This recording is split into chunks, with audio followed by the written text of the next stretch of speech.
Les jeunes cadres apprécient Toulouse, c'est en tout cas ce qui ressort de l'étude réalisée conjointement entre l'INSEE et l'agence d'urbanisme de l'agglomération toulousaine. Ce sont les fonctions métropolitaines qui concentrent le plus d'emplois de cadres, soit le secteur de la gestion, des prestations intellectuelles, du commerce interentreprise, de la culture, des loisirs, mais surtout de la conception-recherche. Des emplois majoritairement sur Toulouse, mais pas que. Si on doit mesurer, je dirais, le niveau de concentration de ces emplois, il y a des charges de centralité qui pèsent sur la ville-centre. Donc Toulouse, en tant que ville-centre, représente grosso modo plus de 60% des emplois métropolitains de l'aire urbaine de Toulouse, qui n'est pas en soi un scoop ou différent d'autres agglomérations.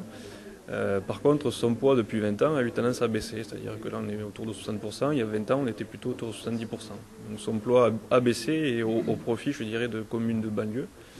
Alors les plus exposés ou qui ont fait des choix, dans tous les cas, de s'orienter sur des fonctions stratégiques, comme Blagnac et Colomiers à travers le complexe aéronautique, ou la Beige aussi, qui depuis 20 ans a considérablement augmenté.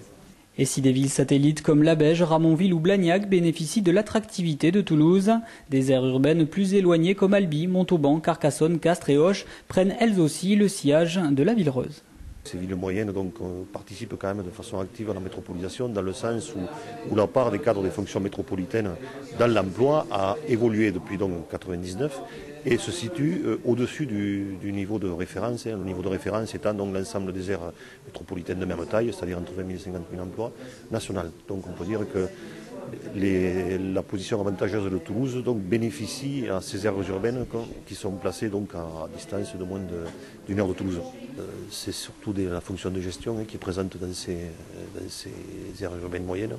Donc, par rapport à Toulouse où on a vu que c'était plutôt la conception-recherche, donc c'est la gestion. Alors dans la gestion on place tout ce qui est donc, gestion d'entreprise, tout ce qui est administratif, cadre administratif d'entreprise et cadre du secteur bancaire et des assurances. Mais on a vu donc que certaines aires urbaines sont plus spécifiques que d'autres. On a vu par exemple à Castres, on a quand même de la conception recherche, beaucoup plus que la moyenne, dans la mesure où donc, on sait, il y a l'industrie pharmaceutique. Et on a donc la partie Carcassonne aussi, où on a plus de cadres dans la fonction culture-loisir. Donc là, c'est lié à la dimension touristique de Carcassonne.